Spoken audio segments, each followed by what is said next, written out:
Salut les enfants! Vous êtes-vous déjà demandé pourquoi certaines choses sont solides, d'autres liquides et d'autres comme l'air, qu'on ne peut même pas voir? Eh bien, tout ça, c'est grâce au monde magique des atomes et des molécules. Dans un solide, les atomes sont super serrés, comme des briques dans un mur.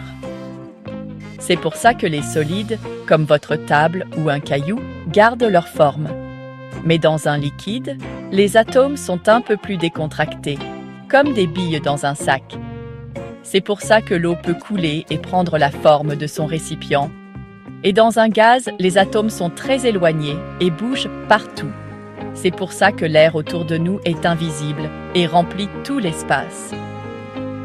Alors, si on chauffe de l'eau, ces atomes commencent à bouger de plus en plus vite jusqu'à ce qu'ils se dispersent et deviennent de la vapeur. C'est pour ça que l'eau bouillante se transforme en vapeur. Et oui, l'inverse fonctionne aussi. Si on refroidit un gaz, ces atomes ralentissent et se rapprochent pour redevenir un liquide. Refroidissez-le encore plus et il devient solide, comme de la glace.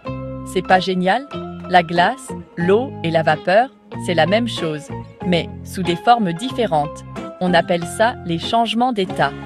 Et devinez quoi? Il y a de l'eau dans l'air aussi, même si on ne la voit pas.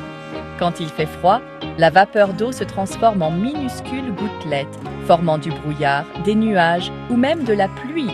C'est comme si l'eau se déguisait en solide, en liquide ou en gaz.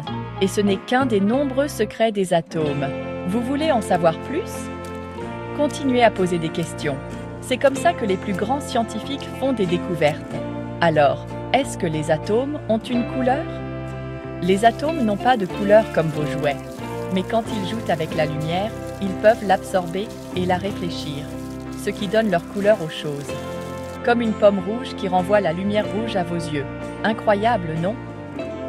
Maintenant, vous pouvez regarder tout autour de vous et penser à ce que les atomes font avec la lumière.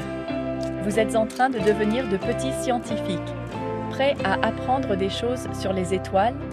Préparez-vous pour une aventure dans l'espace.